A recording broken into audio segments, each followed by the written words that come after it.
Bueno, pues unas preguntitas. A ver, eres secretario general del PCR desde su nacimiento en 1975. ¿Por qué y en qué condiciones políticas constituisteis el partido? Bueno, el por qué. Primero el por qué. El partido se reconstituye porque previamente había sido destruido. Esta es la primera condición. Se tenía una clara constancia de que la política que aplicaba Carrillo, la política de reconciliación nacional, conducía al Partido Comunista, al antiguo, se puede decir antiguo Partido Comunista, a la liquidación política, ideológica, organizativa, con todas las repercusiones que esto tenía sobre el movimiento obrero y popular. De ahí que tuvieran lugar numerosas escisiones en distintos momentos y que entre los que militamos en el partido, fue mi caso, desde muy joven, pues se fuera abriendo paso una corriente crítica a las posiciones carrillistas. Y esto fue fundamentalmente a lo que condujo, llegado un momento, al agrupamiento primero y después a tomar posición clara a una serie de militantes descendidos del partido y procedentes de otros grupos y distintas capas sociales a organizarnos para reconstruir el partido. Esa fue Luego el cuándo, creo que es importante porque nosotros veníamos trabajando desde hacía muchos años para ese objetivo. Y incluso planteamos la posibilidad de que el Congreso, que era nuestro objetivo, nuestra meta inmediata, el Congreso reconstitutivo se celebrara, pues no sé, eso no se podía precisar, pero sí dependía mucho de las condiciones que se fueran creando, tanto en el movimiento como en la situación política del país. Bueno, pues esas condiciones se puede decir que se crearon o se aceleraron a partir de los años 74, se puede decir que se empiezan a ver que es cuando el régimen entra en la última etapa de su crisis, ¿no?, política. Entonces, cuando vemos la importancia de acelerar los planes y todo nuestro trabajo, nuestras actividades políticas, incluso de elaboración de las líneas, para hacer cuanto antes el Congreso, porque veíamos como una necesidad la existencia de un nuevo partido, el Partido Comunista ya reconstituido, ¿no? Y es en esas circunstancias especiales, es decir, la crisis de régimen, la que nos estimula y nos impulsa a acelerar todas las actividades encaminadas a la reconstrucción del partido. Esto se daba ya en el 75, prevíamos que el régimen tenía muy poca vida, y es en junio del 75 cuando se celebra por fin el Congreso. Pero antes había habido una etapa de 7 años de la OML, que es la Organización de Marxistas-Leninistas de España, o de españoles, que fue en origen, fue así, encaminada a ese fin. O sea que el partido no se constituyó o se reconstituyó sobre una mesa, sino que hubo una labor previa, hubo una serie de actividades, de discusiones, de elaboraciones, que dieron lugar a crear las condiciones generales de tipo política, ideológica y orgánica que permitían ya dar el paso siguiente, que era ese. Sí, esto es muy complejo, requiere más explicaciones, pero de una manera resumida es eso. Bueno, es poco tiempo para crear el partido, 7 años de... Efectivamente, es poco tiempo, pero en fin, ya había una corriente anterior, ya, como ya he apuntado al principio, había una corriente que arranca de los años 60, principios de 60, prácticamente en cuanto con la política de reconciliación, que es anterior, por supuesto, pero que ya a partir de aquel momento es cuando se empieza a ver que esa política no conduce más que a lo que ha conducido finalmente, ¿ya? Y hay un gran descontento entre los militantes obreros revolucionarios del PC. Entonces se producen distintas escisiones y después una corriente de crítica extendida, sobre todo entre la gente joven, que conduce finalmente a comprender la necesidad del partido y a que se reagrupe toda esa serie de gente para ese fin. Y esto desemboca en el 75. Pues hay mucha gente que os acusa de dogmáticos. De dogmáticos. Sí. Bueno, habría que definir el dogmatismo antes de nada para poder calificarnos o calificar a cualquier persona, a cualquier grupo o escuela se le puede calificar de dogmática, siempre y cuando que se fijen con claridad de qué dogma se trata, ¿no? Porque se confunden muy frecuentemente los dogmas con los principios, o los principios con los dogmas, con lo que considerar. Nosotros somos gentes muy abiertas. Si rompimos con el carrillismo, entre otros motivos porque ellos apelaban precisamente al antidogmatismo, veíamos que tras ese antidogmatismo lo que se escondía era una traición a los principios revolucionarios, y que es eso precisamente, o era eso en aquel momento lo que había que destacar, para que no nos llevaran a donde nos han llevado, ¿no? A donde han llevado el movimiento. Entonces, no confundir los dogmas con los principios. Los principios es algo que es consustancial a todo movimiento, a todo partido verdaderamente revolucionario. No se puede prescindir de eso sin dejar de ser lo que se es, ¿no?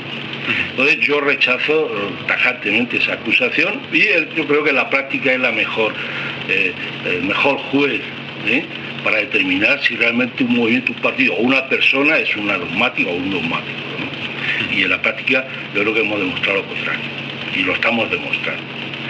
Se es dogmático porque estamos defendiendo las libertades democráticas, los derechos políticos y sociales de los trabajadores, incluido el derecho a la autodeterminación de Euskal Herria, de Galicia y Cataluña. Se es dogmático por eso, se es dogmático porque denunciamos la reforma llevada directamente del poder, del Estado, por ejemplo, es otro ejemplo que podríamos poner. Ser dogmático porque defendemos los principios fundamentales del marxismo y del leninismo, es decir, el principio de la lucha de clases y de la dictadura del proletariado. Ser dogmáticos por eso, pues bien, si defender esos principios y esas libertades, si por defenderlos se nos califican de dogmáticos, habría que decir que sí, que lo somos, vamos, y que lo vamos a seguir siendo, vamos. Pues sois abiertos y flexibles respetando unos principios, o sea, los principios no se respetan, eso es oportunismo. Claro, efectivamente, aquí lo que hay es un problema de oportunismo, tú acabas de decirlo, o sea, se confunde los dogmas con los principios. Nosotros no somos dogmáticos, defendemos los principios, y quienes no defienden esos principios son oportunistas. Entonces, el problema no está en el supuesto dogmatismo de los comunistas, marxistas, leístas. El problema está en el revisionismo, que ha enterrado todo eso, que lo ha deformado, que lo oculta. Entonces es donde hay que poner todo el acento. Por supuesto que hay problemas de dogmatismo, siempre lo ha habido y lo va a seguir habiendo. Pero en cada momento hay que distinguir o destacar cuál es el problema principal. Y yo considero que el problema principal, por lo menos ahora y durante una larga etapa, no ha sido el dogmatismo, sino el oportunismo y el revisionismo. Y es donde hay que poner todo el acento. Relacionado con esto, aquí se puede matizar igual un poco más, donde hay una opinión generalizada en la izquierda sociológica a nivel mundial de que el socialismo que se implantó en diversos países durante el siglo XX, lo que se llama el socialismo real, es un sistema caduco y derrotado, mientras hoy día toman fuerza conceptos como el socialismo del siglo XXI. ¿Renovarse o morir? Bueno, esto es muy complejo y habría que puntualizar mucho, ¿no? Yo diría, para abreviar un poco, que ya Lenin previó la posibilidad de que el socialismo en la Unión Soviética fuera derrotado. O sea que no es nuevo, no se descubre nada con eso. Partía de la consideración de que era un sistema débil, el capitalismo, más bien el imperialismo, todavía era fuerte, y si se cometían graves errores se podía invertir la tendencia, la corriente histórica, ¿no? O por lo menos crear grandes dificultades. Lenin advertía de esa posibilidad y lo denunció muchas veces, o sea, no nos sorprende que haya ocurrido. Y esto porque decía Lenin, de otras cosas, no solo por la realidad de la Revolución Rusa, de salida de la Segunda Guerra Mundial y de una crisis extendida prácticamente a todo el sistema de Estado de aquella época, sino sobre todo porque tenía en cuenta que los nuevos sistemas, los nuevos modos de producción no surgen de una vez y de golpe, que tienen un proceso, a veces un proceso muy largo, muy contradictorio, que si bien la corriente histórica siempre marcha hacia adelante, la famosa rueda de la historia, hay momentos que se estanca e incluso que puede marchar atrás. Y eso podía ocurrir, porque ocurrió ya en la época de las revoluciones burguesas. Muchas veces las revoluciones burguesas no se impusieron de un día para otro. Transcurrieron varios siglos antes que la burguesía pudiera imponerse definitivamente sobre el feudalismo. Y eso es una ley que se cumple hoy también. Entonces yo creo que más que el fracaso del comunismo, de lo que había que hablar es del fracaso del revisionismo. Es eso lo que realmente ha fracasado y es lo que no tiene ninguna salida. Pero el comunismo tiene un gran porvenir, aunque solo sea porque el imperialismo sigue ahí y está más en crisis que nunca. Entonces, hablar de la crisis o de la inviabilidad del comunismo cuando el sistema capitalista sigue haciendo de las suyas y está abocado completamente a la ruina, al fracaso, y hoy está más claro que nunca, me parece que es una mera frase, una palabra vacía.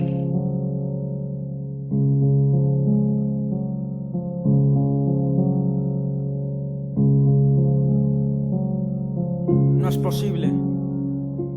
Poema de Manuel Pérez Martínez, el camarada Arenas.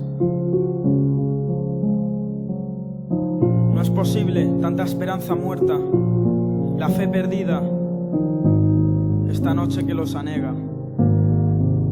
No es posible. Lenin solo pudo rescatarles de la tristeza y mostrarles el camino. Stalin les obligó a dormir con los ojos abiertos y a pensar en el futuro. Pero ellos han vuelto a ser esclavos. Dicen que en el esfuerzo los sueños se les quebraron. No es posible. El temor a la lucha les ha helado el corazón. Apostaron por una paz incierta y lo han perdido todo. La seguridad y la hacienda, la voz, la honra, la memoria. No es posible.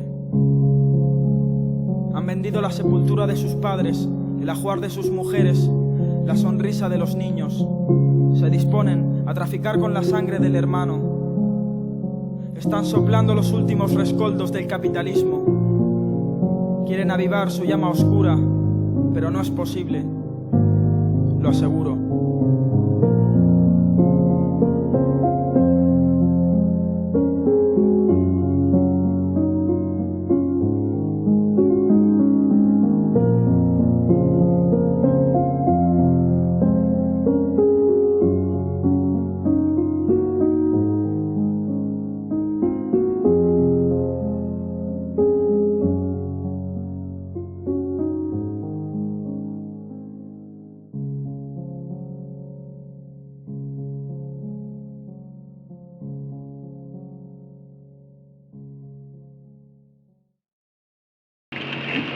Luego hablas del socialismo del siglo XXI.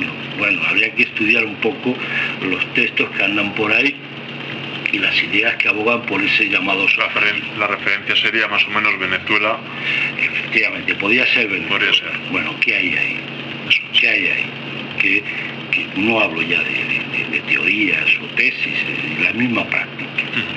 A mí me da la impresión que es un movimiento de carácter nacionalista, latinoamericano, que puede estar justificado en la lucha contra los yanquis, que tratan de destruirlos como países independientes y de someterlos a la férula de los monopolios industriales y financieros y comerciales americanos. Eso me parece muy bien, ahí están los tratados económicos, etcétera. Y bueno, en ese sentido se puede justificar, ¿no? Por supuesto eso no se puede justificar hoy con el nombre del capitalismo, eso sí que está realmente pasado de moda, ¿no? Pero hablar del socialismo del siglo XXI sin tener en cuenta al marxismo, al leninismo, incluso a las experiencias negativas y positivas que se han ido acumulando en el curso de este último siglo, me parece, pues francamente, bastante, parece de una manera suave, desafortunado. ¿Qué encierra ese socialismo del siglo XXI? ¿Dónde están sus principios? ¿En qué se basa? En una idea más o menos bonita, como esa otra consigna que habla de un mundo, otro mundo posible, sí, pero ¿sobre qué bases? ¿Sobre la base del imperialismo? ¿O destruyendo el oeste? Y sobre qué vamos a ofrecer en sustitución del capitalismo, un socialismo del siglo veintitantos, del que sea, pero ¿qué clase está al frente de ese socialismo? ¿Quién lo organiza? ¿Cuáles son sus bases económicas o sus principios rectores? ¿Dónde está? ¿Qué hay ahí? ¿Qué partido, qué dirección va a encabezar ese movimiento? Vanguardia, si queremos llamarlo así. A mí me da la impresión que eso no es más que un movimiento de carácter espontaneísta, donde cabe todo, y donde algunos demagoguillos pueden hacer su agosto, y que no vaya a ir más allá de eso. Si bien viene a ocupar un vacío, esto es cierto, la inexistencia de varios partidos o movimientos revolucionarios, el fracaso de algunas experiencias, están ahí también, la necesidad, por otro lado, de movilizarse, de poner un muro a la penetración imperialista, todo eso son necesidades que están ahí, ¿sí? Y puede justificar hasta cierto punto el que se ponga en marcha un movimiento de ese tipo. Ahora, una cosa es el comienzo y otra cosa es el final. Y ese movimiento, tal como va, no llega al socialismo, ni siquiera a conservar su independencia respecto a las potencias imperialistas. Es un momento de tipo espontáneo que puede estallar en un momento dado, pero no conducir a ningún lado. Para que pueda conducir realmente al socialismo, si no en este siglo en el que viene, tendrá que guiarse por una teoría científica que solo puede ofrecer el marxismo y el leninismo, un partido revolucionario cohesionado, disciplinado, con un programa y unas ideas más claras, que no las voy a aparecer por ningún lado ahí. Ahora, eso no quiere decir que los condenemos o que los califiquemos de reaccionarios, no.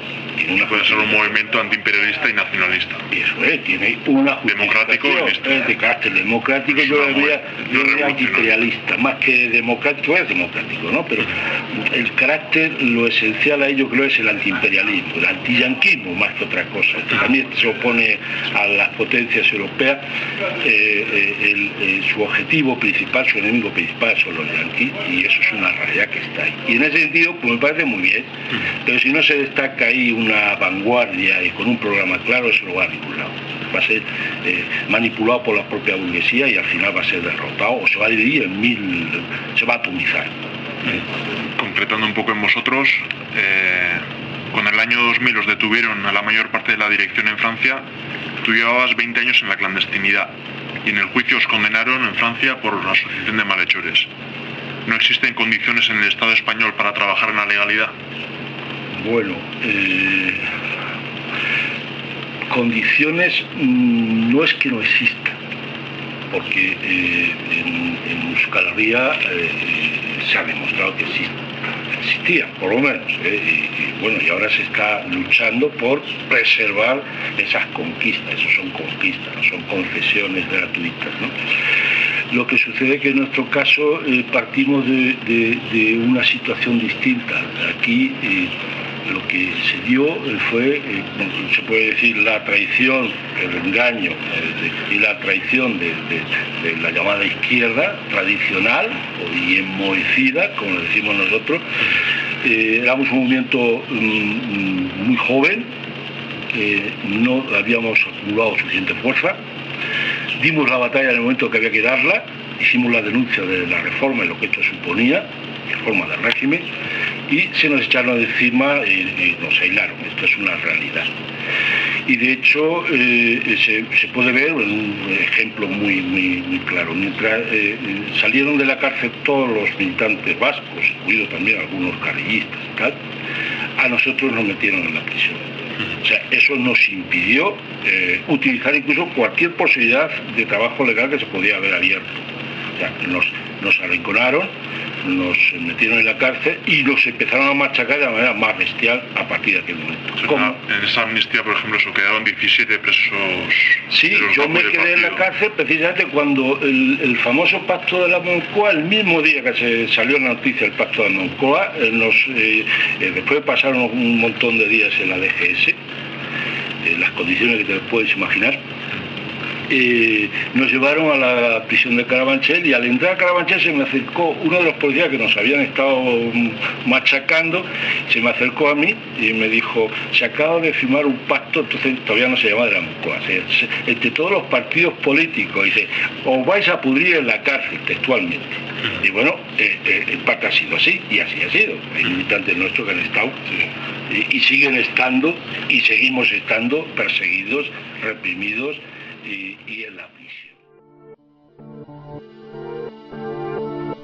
17 años más de cárcel por supuestamente ordenar que los Grapo tentaran contra una ETT en el 98.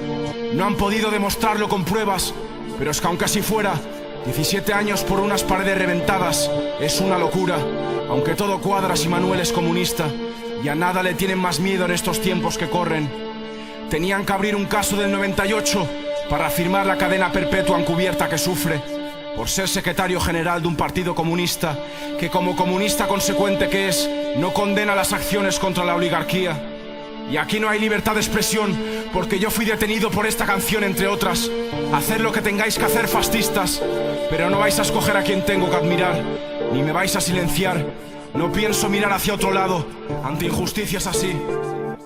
Entrenó a las palabras, supo con estas armarse, con rabia justificada y conciencia de clase. Su objetivo, cambiar el mundo, aunque ahora parezca de locos pa' quienes creen vivir en Bora Bora. Enemigo de la injusticia, comunista consecuente, luchador antifranquista en el pasado y en el presente. No se vendió como Carrillo a cambio de medallas colgadas por fascistas. No, él jamás se calla, aunque lo intenten ahogar en la sangre inocente que provocan las armas que el PSOE vende, pa' luego intentar dar lecciones de pacifismo, votar a partidos capitalistas y es apología al terrorismo. Nos han oprimido con espejismos de libertad falsa. Luego quieren que los votemos, que frívola guasa. No les tanto cuando encierran sin pruebas a quienes a poner una resistencia férrea se atrevan.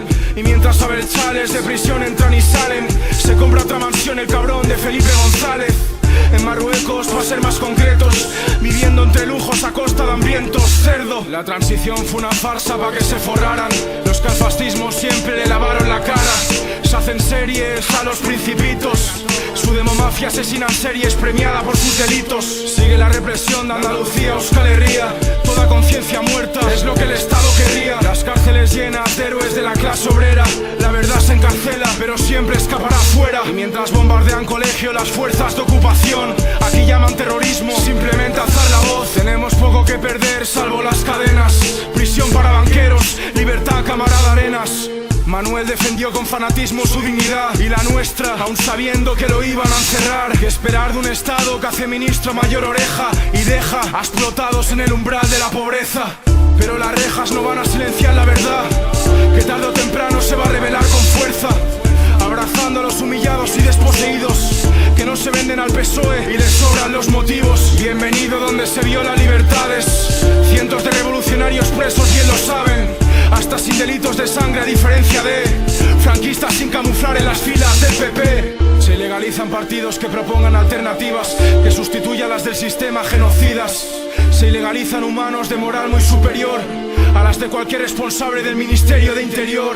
Cada día está más claro que la dictadura no acabó, que son necesarios revolucionarios que no sean de salón. El silencio de gran parte de la izquierda es complicidad, unos con miedo a protestar, otros vendidos al capital. Toleran a lameculos de Franco ocupando altos cargos, como Juan Carlos, cuando habría que condenarlos. Mientras los que más lucharon por derrocar al fascismo fueron olvidados a cambio de pan y circo. Basta de calumnias, Manuel es comunista, no terrorista. Lo que le joda al gobierno es que resista. Surrealista, que sigan presos, son héroes de carne y hueso, sobre todo hueso. Solo la presión popular puede hacerlos libres. Ni su inocencia basta, es terrible. A este paso van a detenernos por no votar al bipartidismo capitalista y salirse de lo normal. Protesto en arenas movedizas de una democracia más falsa que payasas en la tele que no hacen gracia. Mientras millones lloran injusticias, casos de presos políticos no salen en diarios de Patricia. Manuel defendió nuestros derechos pisoteados por los bancos que encima van de solidarios. Condenar a quien quiso mejorar la sociedad, pero fascistas, la historia los absolverá. El fascismo no acabó, se cambió de camisa, con la democracia de la COPE y el grupo Prisa. Las arcas de los culpables siguen más que llenas, como talego de solidarios, Libertad Arenas. Pedir justicia sigue siendo delito para los progres que siempre nos han vendido. Tenemos poco que perder salvo las cadenas. Prisión para el gobierno, Libertad Arenas. Prisión para el gobierno, Libertad Arenas. Basta ya de manipulación.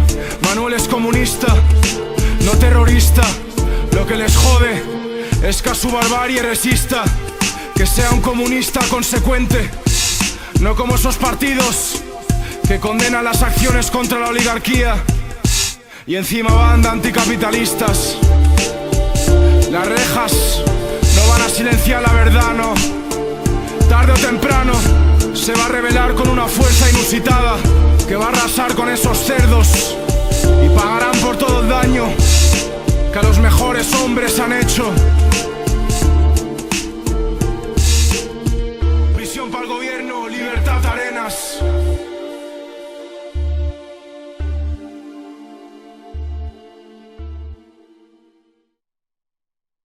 Se instruye todo este proceso con el fin de justificar una represión política que venía acá, pero que a partir de ese momento se iba a intensificar. Por favor, yo perdón, se iba a los hechos ya. Bueno, pero esos son los hechos. Perdóname, es que son los hechos. Mitin político. Ya procurar a tener entre otros focos. Aquí soy de política, no pero política. yo soy prisionero político. Yo soy una mitad de que más de 50 años. Lo que se quiere decir, algo su defensa. Ya, pero ahora me están acusando de un delito que no he cometido. Yo he expresado mi posición en algún partido respecto a la lucha armada de los Pero no importa tampoco la y la sigo manteniendo, o sea, no ha cambiado. Pero esta es la posición que mantengo desde los 75. Es muy bien, pero digo que Porque mi mitad de esto es la señor, yo, a partir si me de... permite, me deja hablar. Que no nos interesa nada de la política, ni de la política de los medios, o el Tribunal de Justicia, que no nos interesa la política. Únicamente nos interesa escucharles y esto tiene que decir algo cumplimente a lo dicho por el señor Mercado en su defensa. En su defensa, en el delito que se le imputa. Bien. Nada más. Lo que piense el partido. Creo que vamos a una democracia no se va a desmoronar el Estado, pero yo voy a decir. No. Es muy sencillo. Es que yo no me tengo a la ley. La ley dice que lo que la ley es injusta, la ley no es justicia. Señor, una cosa es la justicia y otra cosa es la ley, que es lo que estoy diciendo aquí, que hay una ley fascista, que es la que me ha metido en la cárcel, porque hasta ese momento yo no era un terrorista, ni lo soy. Yo soy una solitaria. venga, fuera.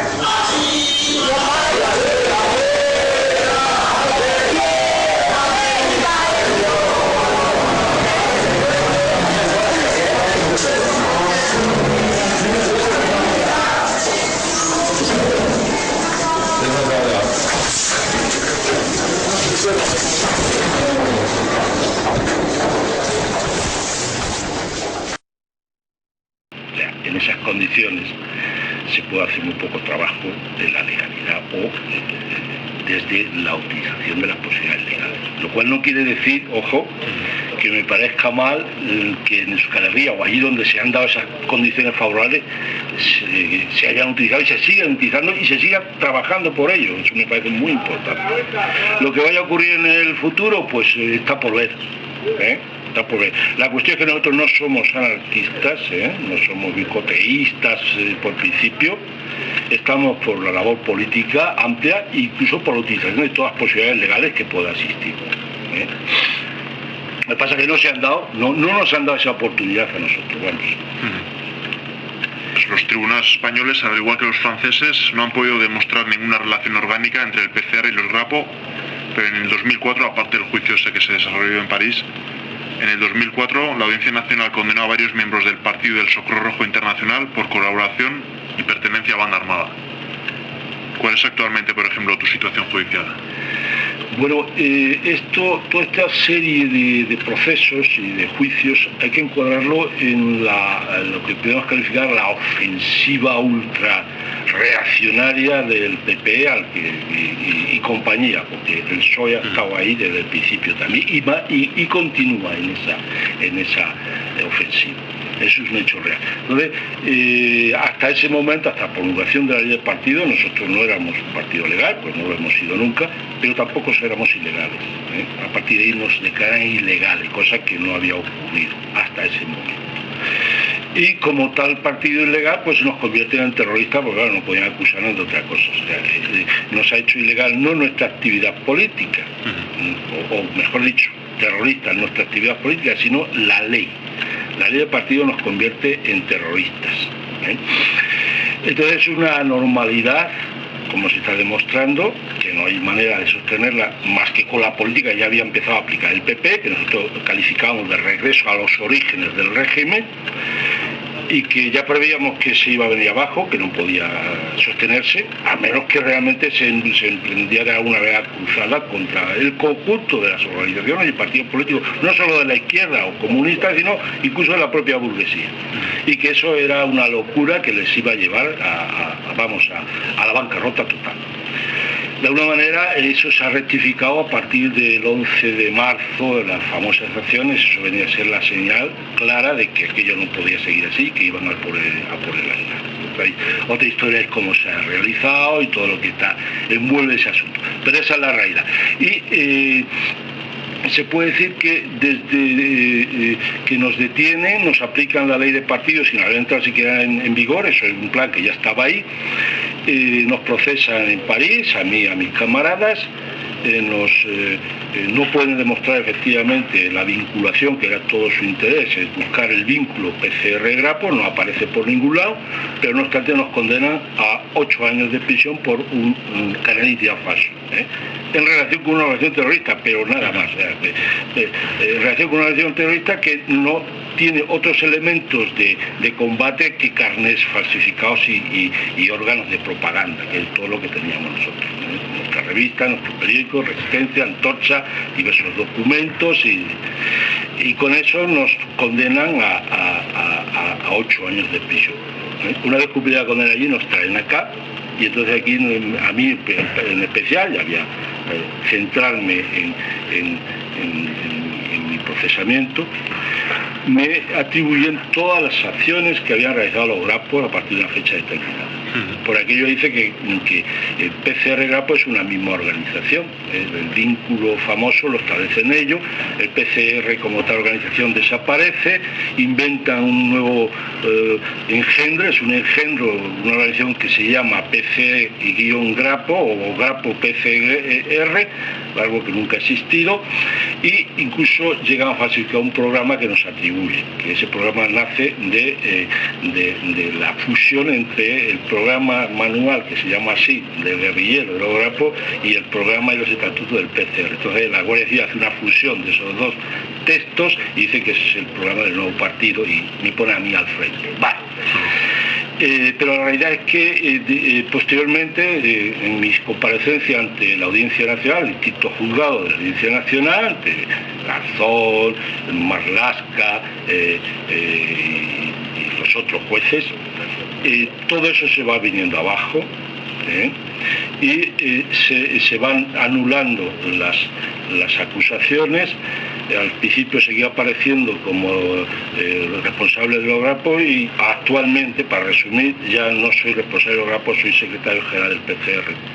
Y se sobreseen todos los sumarios o se anulan los mismos los autos de encarcelamiento, también hay anulados varios autos de encarcelamiento y se han sobreseído otros casos, me han puesto libertad provisional por otros muchos sumarios, y ahora ya se basa todo ello en que ser secretario general del PCR no es prueba suficiente para atribuirme las acciones armadas de los grapos. O sea, ha cambiado radicalmente el planteamiento original que daba lugar la famosa ley de partido. Entonces, esa es la situación. Estoy ganando todas las batallas, pequeñas batallas judiciales en la Audiencia Nacional, y estoy a la espera de librar la gran batalla, que es el reconocimiento final por esta Audiencia Nacional de que efectivamente PCR y Grapo son dos organizaciones diferentes y que se nos puede procesar, sí, como ya se ha hecho, por asociación ilícita, porque aquí se sigue siendo ilegal. El Partido Comunista ya lo es, y lo ha sido siempre, y ser comunista no está permitido por ley. Tener opiniones socialistas y comunistas no está permitido. Que me acusen por eso y que me condenen por ser comunista. Esa es la cuestión, es lo que yo espero, que me condenen por ser comunista. Entonces yo, bueno, no es que voy a aplaudir la resolución o la sentencia, pero bueno, dejaré las cosas mucho más claras. Este país sigue siendo un país fascista y punto, y asumo completamente todas las condenas que quieran imponerme por ese motivo. De hecho, pero una cosa, cuando os detienen a vosotros en Francia, el partido no está legalizado todavía en España. No, porque esto surge después, efectivamente, a partir de las condenas. O sea, cuando os detienen, el partido es alegal. Efectivamente, somos alegales, todavía no. Ellos están obrando según la ley que ya saben que van a aprobar. O sea, incluso nos aplica la ley con carácter retroactivo, hay que tenerlo en cuenta, no está aplicado con carácter retroactivo. Pero como saben que esa ley se va a aplicar, entonces siguen adelante hasta que se produce la sentencia de los camaradas que detienen en el 2002, ya en el proceso de Madrid, entonces ya se hace pública la ilegalización del PC. Y esa sentencia sirve para legalizar el partido. Como es la prueba que necesitaban para considerar que el PCR y Grapo era lo mismo. Necesitaban ese montaje, si no, no podían hacerlo. Esa era la sentencia que ellos necesitaban para ilegalizar el partido. Pero ¿cómo se puede legalizar una cosa que no es legal? Este es el gran problema que tienen ahí. ¿Cómo se puede legalizar un partido que nunca ha sido legal? Que lo expliquen los señores magistrados y los expertos policiales. Ya repetido eso, pues, por ejemplo, no veis la oportunidad de trabajar en la legalidad por unas condiciones concretas, nunca habéis impulsado el trabajo parlamentario, nunca os habéis presentado a las elecciones, pero una vez habéis pedido el voto solo una vez y lo hicisteis por EH, cuando nos presentamos en Euskal Herria. ¿Cuál fue el análisis que os llevó a tomar esa decisión de pedir el voto por un partido o por una coalición? Bien, bueno, el primer análisis es las condiciones de represión que está viviendo, que está sufriendo el pueblo vasco y su vanguardia en particular, ¿no? La izquierda adversaria, ¿no? Nosotros siempre hemos sido solidarios, desde siempre, es una cuestión, yo diría, de principio para nosotros, con el pueblo vasco y con todos los pueblos que sufrieron opresión, en especial aquí dentro de la península, en el Estado español. Esa es una de las razones. Eso no puede justificar el que tomemos la decisión de votar, porque tenemos una concepción distinta, ¿no? Lo que ocurre es que en ese momento veíamos, cosa que no habíamos visto hasta entonces, que había posibilidad de que este movimiento siguiera avanzando e incluso consiguiera la independencia, cosa que hasta ese momento no lo veíamos por la situación mundial que existía antes. Entonces, a partir de ahí, nuestra concepción no es que cambie, simplemente nos adaptamos a la nueva realidad y decimos, bueno, hay que apoyar al movimiento de liberación vasco porque hay posibilidades de que por esa vía se pueda, si no alcanza, podemos crear una situación muy proclive a la autodeterminación o la independencia. Eso es un dato importante. Otro dato es que nosotros no podíamos llevar una práctica independiente porque no tenemos fuerza en Euskal Herria, francamente. Entonces, allí donde tenemos posibilidades de utilizar los medios legales y no podemos, pues tenemos que elegir a quién a prestar apoyo legal. Esta es una característica muy importante del momento, ¿no? Entonces, se da esa situación, hoy se puede avanzar por la vía de la autodeterminación. Si tuviéramos fuerza allí, nosotros abogaríamos por eso de una manera semi-legal, utilizando los medios legales, pero no podemos hacerlo. Entonces hay que prestar apoyo al movimiento de izquierda, o de la izquierda vasca, ¿no? Y es eso lo que nos lleva a tomar la decisión. O sea, han cambiado la situación. Nuestro deber no es justo abstenernos sin más. Repito que no somos anarquistas, no estamos por el boicot. Nosotros el boicot se explica en una situación política determinada y hemos dicho muchas veces que si cambia esa situación nosotros propugnaremos la participación de una u otra manera, bien directa o indirectamente, o en coalición con otra gente, o apoyando a otros partidos o movimientos que tengan mejores posibilidades. Nosotros no somos anarquistas y reconocemos en la práctica de la izquierda una práctica muy justa en ese sentido. Entonces, es ese conjunto de circunstancias que nos lleva a prestar apoyo. Pero sobre base de que siempre hemos prestado apoyo, más o menos crítico, pero siempre hemos estado con el pueblo vasco en su lucha contra el fascismo español y por sus derechos, siempre. Y en general, como secretario del PCR, ¿qué opinión te merece la lucha de la izquierda abertzale? Bueno, ya he dicho que yo francamente, y sobre todo en esta última etapa, creo que la izquierda abertzale está demostrando una gran capacidad, primero un gran arraigo en el pueblo vasco e incluso en sectores obreros, un gran arraigo, son muy importantes y es algo a tener muy en cuenta. Luego una gran capacidad de decir, que la palabra no sea la más apropiada, pero es así, de maniobra, está maniobrando muy bien, está trabajando muy bien, aprovechando todas las posibilidades. Creo que los planteamientos que está haciendo son muy justos, muy asumibles. Y bueno, para resumir, tendríamos mucho que aprender de toda esta experiencia, pero también tengo mis dudas, mis reservas, por así decirlo. Yo no estoy muy convencido de que esto pueda tener una proyección futura en el camino de lo que podemos llamar el movimiento socialista, propiamente dicho. Ahora se combinan los dos elementos, pero lo que predomina evidentemente es el elemento, vamos a llamar, nacional, el movimiento nacional.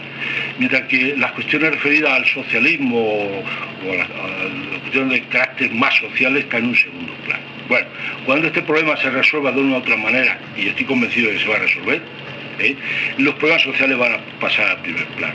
Las cuestiones de clase se van a tener que plantear en la mesa. Y para entonces habrá que ver qué sucede. Pero yo hoy no tengo muy claro que eso se vaya a llevar como se tendría que llevar. No lo tengo claro. No es que lo niegue, simplemente que no lo tengo muy claro. Tengo mis dudas. Eso es todo. Entonces, un aprobado, un 10 ha aprobado por su práctica actual, para resumir, y mi duda respecto al futuro. Creo que habrá que revisar algunas cosas y ponerse al día realmente respecto a muchas concepciones y tácticas. Vale, pues en estos momentos, por ejemplo, estamos inmersos en el proceso político con el fin de crear las condiciones democráticas básicas para que los ciudadanos vascos podamos elegir libremente nuestro futuro. ¿Qué fotografía haces de la situación? Bueno, es una fotografía un poco compleja. Yo establecería varios planos, ¿no?, en esa misma foto. Hay un primer plano que destaca con bastante crudeza, es el plano de la represión. Pero lo que predomina y que no ha dejado de predominar, a pesar de las promesas del poder, del Estado, del Zapatero y toda esta gente, la represión sigue siendo el arma fundamental de que se sirve el régimen, el capitalismo español, para mantener el control de la situación, que evidentemente, si no lo hiciera así, se le iría de las manos. Entonces yo destacaría en esa fotografía, ese primer plano, la represión. La represión del movimiento político y democrático, por supuesto nacional, poniendo el acento en el carácter nacional de este movimiento, tratan de debilitar este movimiento, por supuesto quitarle todo fundamento, toda razón, no lo van a conseguir, pero ellos no pueden renunciar a ese arma de la represión. Represión del movimiento popular y obrero en todas sus manifestaciones, la represión, intensificación de la represión en las cárceles, los procesos abiertos, o sea, el régimen no ha abandonado ese arma. La tortura, que sigue siendo utilizada a fondo como una herramienta fundamental del régimen, tampoco puede renunciar a eso, una cosa está ligada a la otra. Ese es el primer plano que yo destaco y es el que hay que seguir denunciando y combatiendo. Un segundo plano que yo destacaría también es la alternativa a esa situación. Yo no hay una alternativa muy clara y es la que ha planteado la izquierda adversaria. Esa alternativa se va a abrir camino, de una u otra manera. Eso es evidente, porque no hay otra salida. Pero no había que descartar porque parece que no hay mucha lucidez en las áreas oficiales y no hay que descartar que se retrase esa alternativa por una u otra causa. Entonces, y ese sería el tercer plano, es una vuelta atrás en todo este proceso y lo que yo califico la vuelta a los orígenes porque no tiene otra salida. Es la vuelta de los aznaristas y la vuelta a la aplicación del programa que estos tenían en ristre para aplicar. Y eso sería el hundimiento total del Estado porque nosotros íbamos a plantear la vuelta realmente firme y clara a la República Popular, un verdadero ajuste de cuenta al fascismo, que es lo que no se ha hecho y lo que hay que hacer. Esto demostraría que había que ajustarle las cuentas a esta gente, había que procesarlos a todos, había que exigir la verdad total, toda la verdad, junto con el procesamiento de los responsables de los crímenes y los asesinatos masivos, la restitución de todos los derechos y libertades del pueblo que le fueron arrebatados, la devolución de sus bienes que fueron confiscados o robados,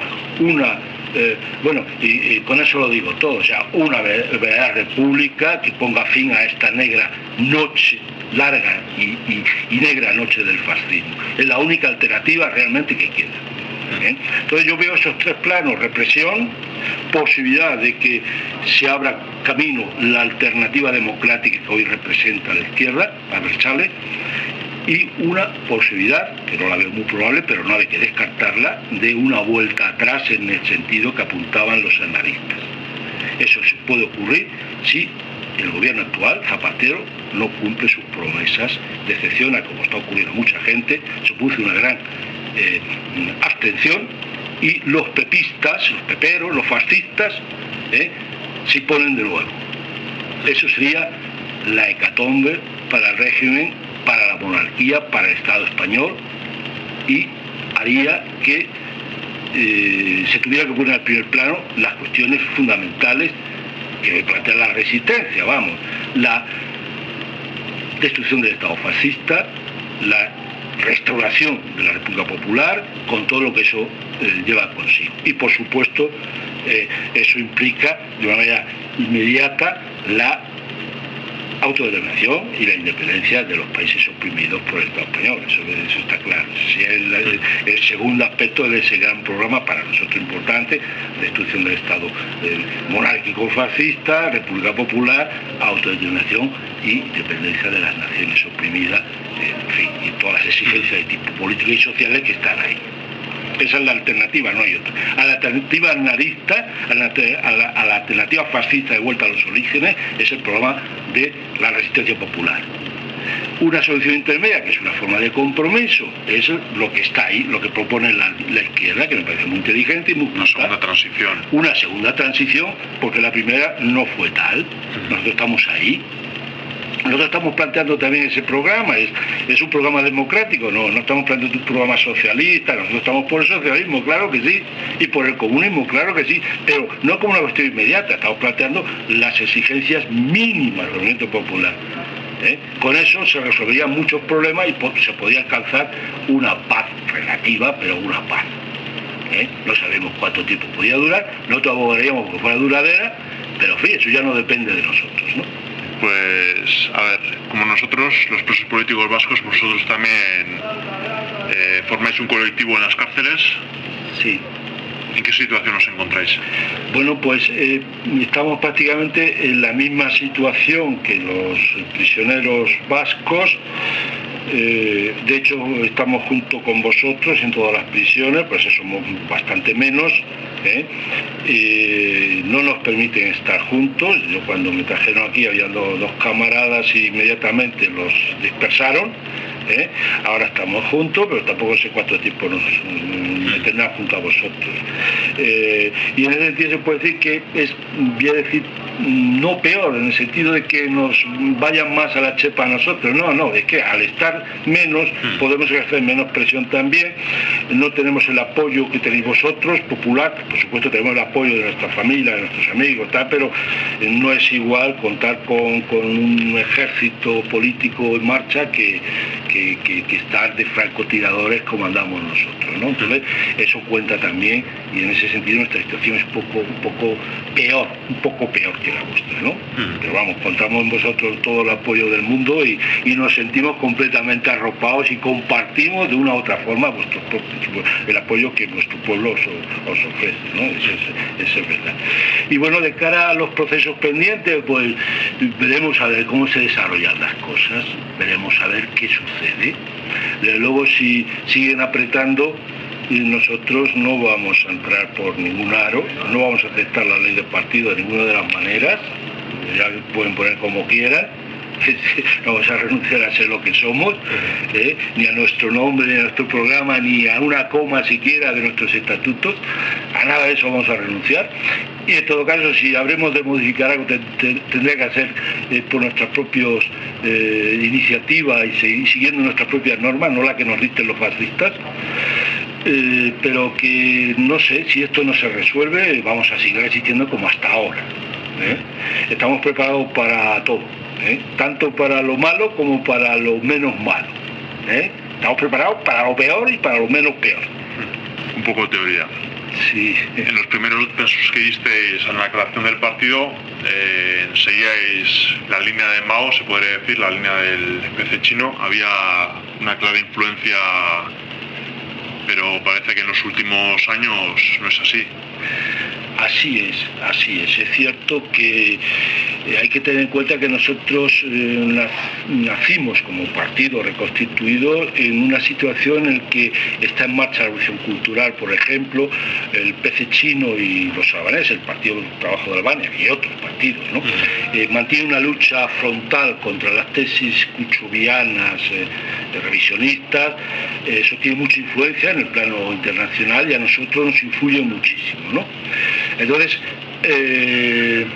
adoptamos muchas de las tesis chinas, muchas. Estudiamos a Mao, lo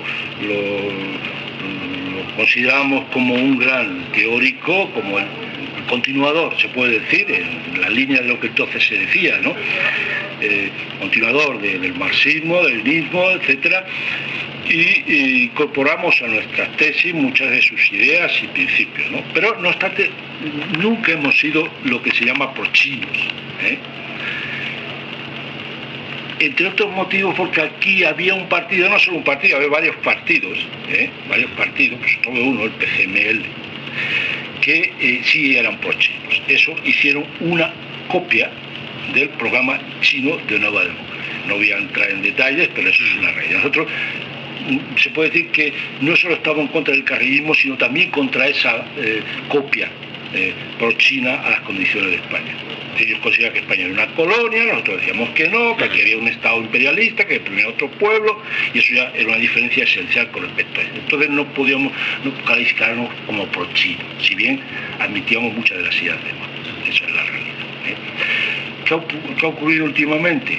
Ha ocurrido pues la gran, voy a llamarlo, decepción, así para resumir, de lo que supuso la revolución cultural y sus resultados. La experiencia ha demostrado que las tesis de Mao no conducían a donde aparentemente iban a conducir al principio de la revolución cultural, y que la reactuación capitalista ha sido inmediata, cosa que no ocurrió en la Unión Soviética. En la Unión Soviética la tradición khrushcheviana viene de los años 50, Pero el restablecimiento definitivo del capitalismo se ha impuesto casi en el año 2000. Se han tardado más de 30 años en imponerse, casi 40 años. Mientras en China ha sido inmediato. ¿Por qué? En China existía capitalismo, en China existía la ideología burguesa muy extendida, sectores burgueses en posiciones de poder, y por ese motivo les ha costado muy poco dar la vuelta a la tortilla en cuanto murió. Entonces nosotros hacemos un replanteo de todas estas experiencias históricas, volvemos a analizar la experiencia de la Unión Soviética, y escribimos una obra, se llama Experiencia de Constitución del Comunismo, volvemos a revisar todo eso y llegamos a otras conclusiones en base a la nueva experiencia, la experiencia vivida. Entonces descubrimos cosas que parece mentira que se nos hubieran pasado, pero así es la verdad, o sea, la experiencia enseña, a veces hay que hacer golpes contra el muro para abrir los ojos, ¿no? Descubrimos que hay muchas tesis teóricas, filosóficas y políticas de Mao que son verdaderos atentados a los principios del comunismo. Entonces no lo veíamos, se justificaba todo bajo la bandera de la crítica al estalinismo, etcétera, ¿no? Y de la rectificación de los errores estalinistas. Todo eso cubría o encubría esas tesis que desde el punto de vista teórico, desde el punto de vista del marxismo y del leninismo, son completamente errores, son falsas. Entonces, esto es lo que nos lleva a revisar, se puede hablar en ese sentido, no el marxismo-leninismo, sino el maoísmo, y ponerlo en su sitio y ver los pros y los contras. No rechazamos completamente a Mao, hay cosas importantes, incluso cosas de las que hay que aprender, pero evidentemente Mao no es un clásico. Mao es un dirigente comunista de un país semi-feudal en su época, ahora ya no, y semicolonial, que hizo algunas aportaciones, pero no es un clásico, no ha enseñado nada esencial, y eso había que dejarlo en claro. Tenemos algunas cosas que aprender, como tenemos que aprender de otros muchos dirigentes de distintos países y de partidos. Todos tenemos que aprender de todo, ¿no? Pero no es un clásico y hay que situarlo en su sitio. Entonces, no podemos considerar el maoísmo como, por ejemplo, cosa que estaba muy de moda entonces y que aún todavía hoy alguien lo dice, como el nuevo desarrollo del marxismo o el marxismo-leninismo de nuestra época. Eso es completamente falso, es erróneo, y había que reconocer esa realidad, por supuesto, previo análisis, un análisis objetivo, claro, serio, hecho de las posiciones del marxismo y no de unas posiciones, ya decir, izquierdosas o demagógicas, sino considerando la importancia de Mao y lo que este representa y tal, y es lo que hemos hecho. Lo hemos rectificado. De sabio rectificar, ¿no? Pues eso es lo que hemos hecho. No sé si seremos sabios o no, pero lo que sí veíamos necesidad de rectificar esos aspectos que estaban ahí y que creaba confusión. Entonces hemos retornado a los principios, en definitiva hemos retornado al marxismo-leninismo. ¿Se habla de estalinismo? Pues sí. Hemos reconocido en Stalin cosas buenas que hasta ahora eran rechazadas. Hemos visto que la crítica que hacía Mao a Stalin es errónea, es falsa, es una crítica no marxista, tiene muchos errores, contiene errores de principio, y entonces hemos restituido la verdad histórica y los principios hasta donde hemos podido llegar en su lugar. Hemos retornado. Ante el despiste, la confusión, el no saber muy bien qué está ocurriendo y a dónde hemos dicho, bueno, retornemos al punto de partida, volvamos a reconsiderar las cosas y empecemos a caminar de nuevo porque nos hemos perdido. Creo que es una forma correcta de actuar. La verdad y la fuerza. Poema de Manuel Pérez Martínez, el camarada Arenas, secretario general del PCR preso y gravemente enfermo. Dice así: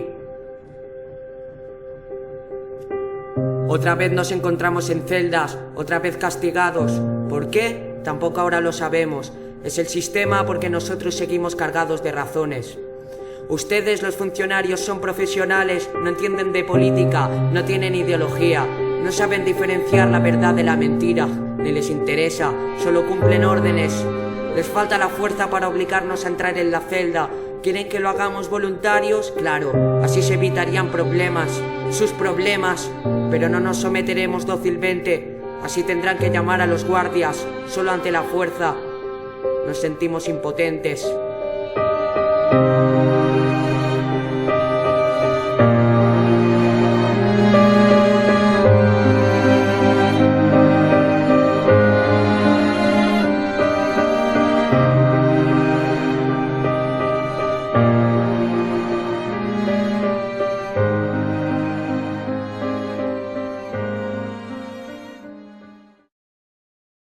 O sea que la persona que más ha aportado al marxismo-leninismo no sería Mao, sería Stalin.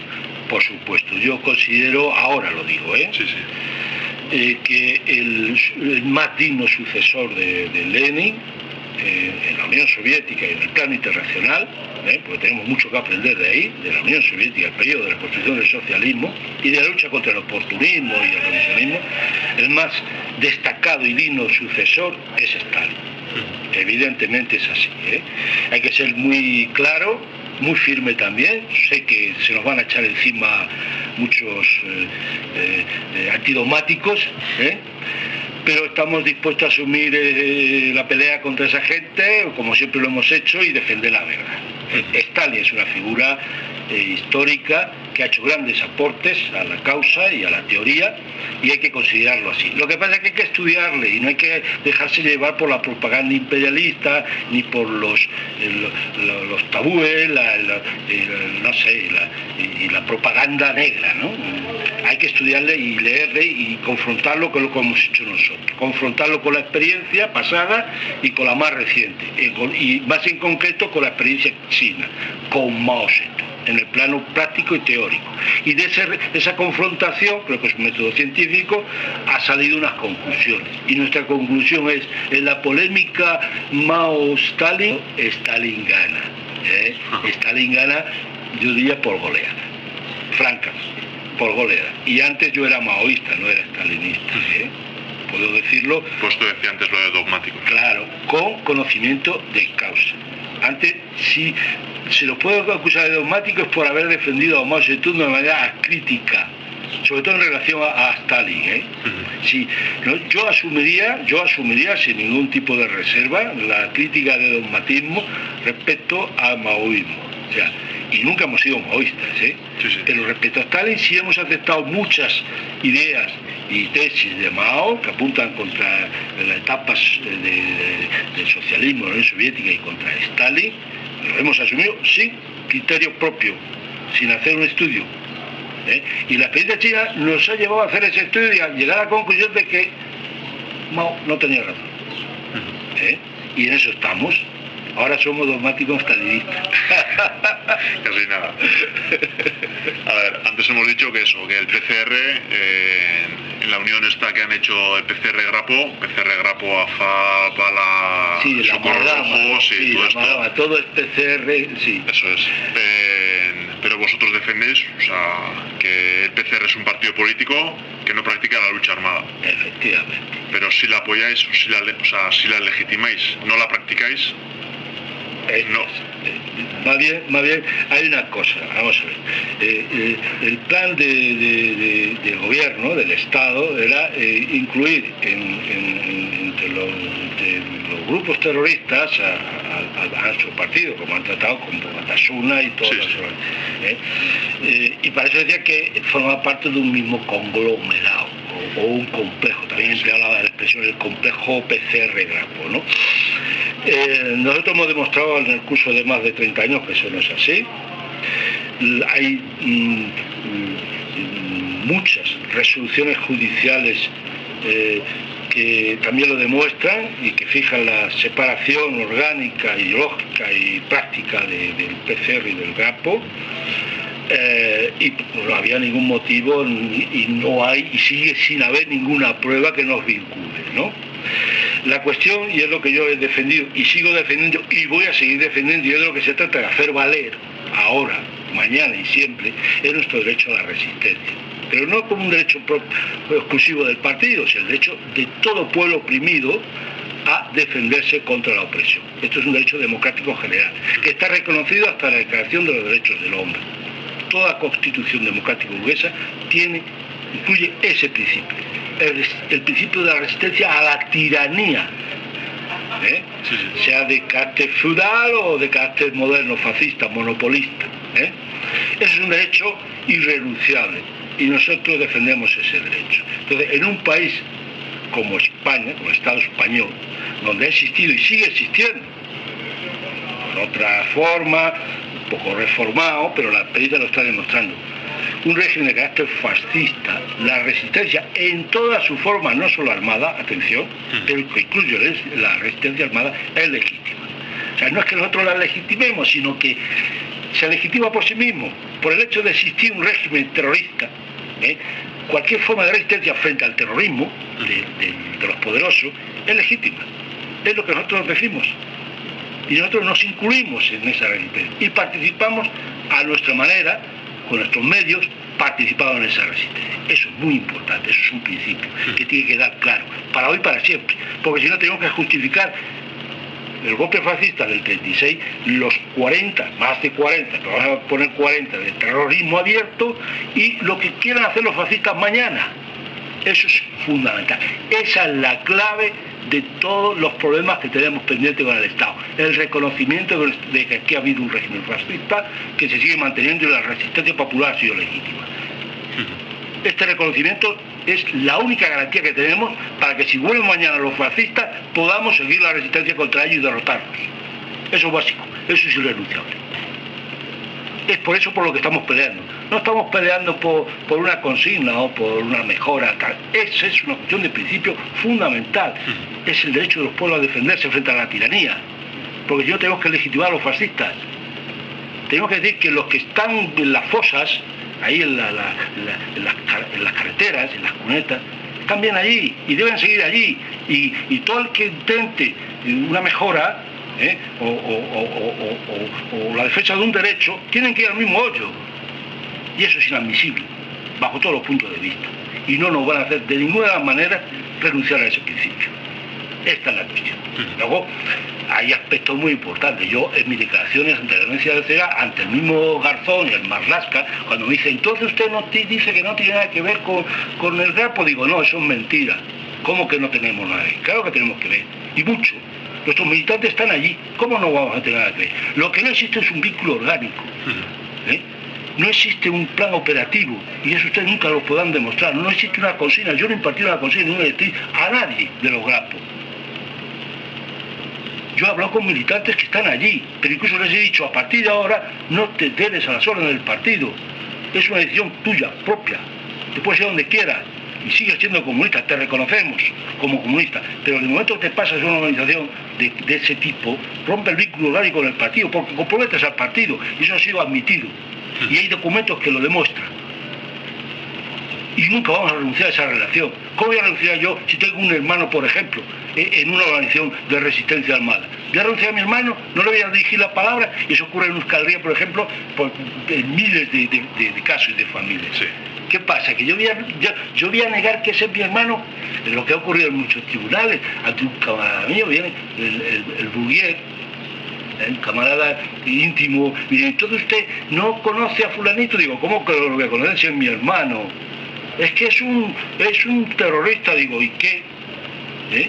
Es mi hermano, y yo no me trato con él como terrorista, sino como hermano.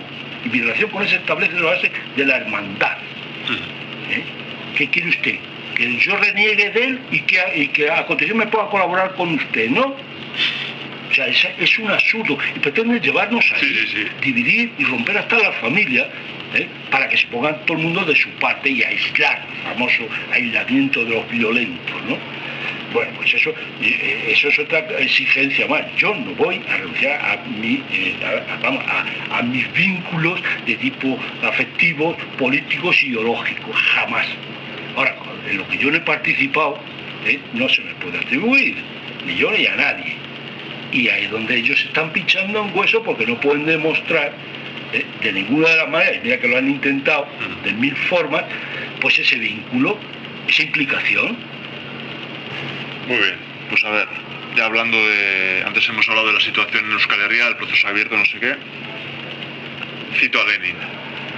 Reclamamos la libertad de autodeterminación, es decir, la independencia, es decir, la libertad de separación para las naciones oprimidas, no porque soñemos con el fraccionalismo económico o con el ideal de los pequeños estados, sino por el contrario, porque queremos grandes estados, porque aspiramos al acercamiento e incluso a la fusión de las naciones, pero sobre una base verdaderamente democrática y verdaderamente internacionalista, que es inconcebible sin la libertad de separación. A día de hoy apoyáis un referéndum a favor de la independencia de Euskal Herria. ¿Apoyaríais? No solo lo apoyaríamos, sino que estamos trabajando porque este principio se cumpla. Es una exigencia hoy día más que nunca, sin la cual no se va a resolver ningún problema y la situación del Estado principalmente se va a agravar. Nosotros luchamos porque ese principio se cumpla junto a los demás principios de la democracia política en el conjunto del territorio español. Esa es nuestra exigencia y nuestra aspiración también. O sea, no tengo nada que añadir a esa párrafa. O sea, que aparte de llevar el derecho de autodeterminación en el programa democrático, apoyaríais un referéndum por la independencia. Si el pueblo vasco, eso está recogido en nuestro programa, aprobado en el último congreso del partido. Si el pueblo vasco decide en un referéndum organizado con todas las garantías democráticas su independencia, nosotros lo vamos a apoyar con todas las consecuencias. Y no es una cuestión tacticista, no, siempre hemos defendido ese principio. La verdad que en otra época no lo veíamos viable. Las condiciones de existencia del campo socialista, el enfrentamiento entre estos dos campos, la cohesión del campo imperialista, veíamos poco viable esa posibilidad en el corto plazo, es lo que señalo. Pero una vez que eso se ha cambiado, hoy lo vemos muy posible y estamos dispuestos a apoyarlo, estamos luchando por ello. O sea, no es que es una posibilidad, no, estamos por eso. De una manera clara, franca, abierta, está recogido en nuestro programa. Solo planteamos que se hagan condiciones democráticas, que se definan todas las ideas, efectivamente, pero vamos, el pueblo vasco decide la independencia en las condiciones que quiera, ojo, Lo único que seguimos es libertad de propaganda, posibilidad de hacer propaganda libre, que todo el mundo pueda exponer sus ideas y sus alternativas. Y si el pueblo vasco decide, lo que para mí sería la peor, el mantenimiento de la opresión y de los vínculos con el Estado español y tal, nosotros la tenemos que respetar. No íbamos a estar de acuerdo, pero tenemos que respetarla. Y por supuesto, si decide independencia total, eso lo íbamos a celebrar tanto como vosotros, aunque solo fuera por una cuestión fundamental, porque eso debilita a la reacción española, a nuestro mortal enemigo. Y todo lo que suponga un debilitamiento de nuestro enemigo nos favorece en todos los sentidos. Nosotros no tenemos nada que ganar con la opresión del pueblo vasco o del pueblo catalán o el gallego, al contrario. Eso es así. Lo único que nos preocupa es la cuestión de la unidad, de la fuerza, que puede suponer eso. Pero una vez que hay un entendimiento entre los pueblos, un entendimiento, una unidad de acción contra el enemigo común, oye, cada uno en su casa. ¿Cómo voy a entrar yo en la casa de nadie a disponer y a decir lo que tienen que hacer? Eso es absurdo. Entonces, lo único que nos preocupa a mí personalmente es la cuestión de la unidad, de la práctica, de la fuerza capaz de derrotar a ese enemigo común. Y la manera de forjarla es el respeto al derecho de los demás. Sin eso no hay nada que hacer, ni hoy, ni luego ayer, ni mañana. Es absurdo, es muy torpe pretender nada, imponer nada a nadie, y menos, una forma de vida o un determinado régimen social, por no hablar ya de la cultura. Es absurdo, es torpe, y eso genera lo que está habiendo, lo que ha habido y lo que va a seguir habiendo si no se resuelve ese problema. Entonces, yo lo resumiría diciendo que la paz, una palabra que se emplea mucho, la paz es el respeto al derecho ajeno. Y mientras no exista ese respeto, va a haber guerra. Eso ha sido así y va a continuar siendo así. Y no tengo más que decir. Pues gracias por todo. Vale, hasta la próxima, que sea pronto y en la calle.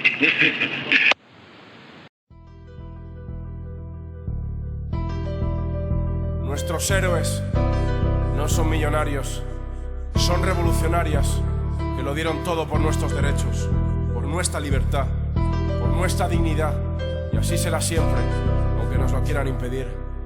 Contaremos su historia a la clase obrera. Ahora mismo están encerrados en una celda, pero su legado sigue luchando fuera. No fue en vano, eso seguro, porque sin ese pasado no habría futuro. He de dejarme la voz, su historia gritando. Si tú haces lo mismo, temblará el Estado hasta conquistar la amnistía y que los presos sean de la criminal burguesía. Va por cada luchador al que no paró, ni el Estado torturador, ni la criminal y paró. Por cada luchadora que supo que el futuro es ahora y cuyo legado nuestro movimiento mejora. Grito por cada militante que con pistolas o escritos entregó su vida contra sus asesinos. Miles de presos políticos demuestran que herederos de Franco siguen con su fiesta. PSOE galosos no perdonamos ni olvidamos. Torturasteis y brindasteis con antifas tiroteados. BC traidores, aún sufrimos vuestra constitución. El carrillismo que a comunistas entregó. O ratas pacifistas como Anguita los olvidan, o los tratan como a terroristas en izquierda vendida. Pero ahí está la historia y cada vez más gente busca referentes que lo dan todo y no se venden. Aquí no hay sitio para arrepentidos ni para poltronados condenando acciones legítimas. Nosotros somos las víctimas, aspiro a que el miedo de un giro y pocos se rindan a la mínima. Aunque mafiosos, psicópatas me encierren, seguiré comunista y creyendo en el PCR, solidarizándome con colombianos y vascos, odiando a los opresores y respetando a los grafos. Porque luchar por su libertad también es luchar por la nuestra. Aunque los puedan encerrar, las ideas viven y se manifiestan. Nuestros referentes son bandera, la resistencia con la que el poder tiembla, lo que necesita la clase obrera. Por eso sus rejas también son las nuestras. El Estado no podrá evitar que el pueblo resista, como bolcheviques en la Rusia zarista. Fascistas, podéis ponernos esposas, que no se tornará gris nuestra mente roja. Cuando alguien alto os coja, pagaréis haber defendido armados cada injusta ley y pretender frenar la hermosa solidaridad que sobrevivirá a la represión más brutal. Niegan hasta la atención médica a los cerdos, no liberan ni a los presos políticos enfermos. Si ya se ceban con los presos sociales, imagina con los que luchan por ideales. Aislamiento, ataques a familiares pa' que claudiquen, pero tienen conciencia, no son mercenarios ni caciques. Se aguantaron torturas y se jugaron balazos, no los derrotarán funcionarios pa' joderles pagados. Sus leyes dicen que ha de pagar el preso, no la familia, pero los alejan a miles de kilómetros, como si les sobrara dinero y tiempo. ¿Cuántos conduciendo con sueño acabaron muertos? Eso quiere el Estado con la guerra sucia. La grave situación exige nuestra denuncia. Pa' quien no sabe que existe, la propaganda es clave. Son otra prueba de que faltan libertades. Porque luchar por su libertad también es luchar por la nuestra. Aunque los puedan encerrar, las ideas viven y se manifiestan. Nuestros referentes son bandera, la resistencia con la que el poder tiembla, lo que necesita la clase obrera. Por eso sus rejas también son las nuestras.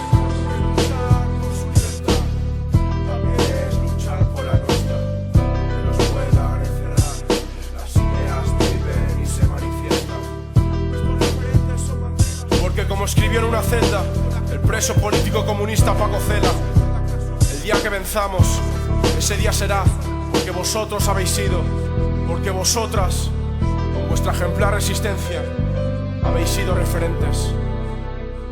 Ese día será porque vosotras habéis sido, y nosotros tenemos la obligación de recoger ese legado, de intentar ser referentes y pensar cómo hacer de nuevo la revolución.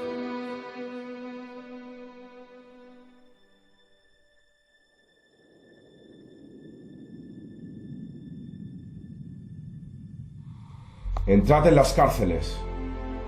Tened presente que al revolucionario preso le pueden poner cadenas en pies y manos, pero que nadie puede detener el palpitar de su corazón, ni la humana altura de su latido, donde la vida es eterna madrugada y abraza todos los caminos por los que el hombre transita, buscando la luz de la mañana. Recordad que al revolucionario preso le pueden doblar su cuerpo a golpes, a cuchilladas de odio y a codazos de venganza, pero que no está a su alcance doblar las alas con las que sus sueños son certidumbre de que una sonrisa amanezca.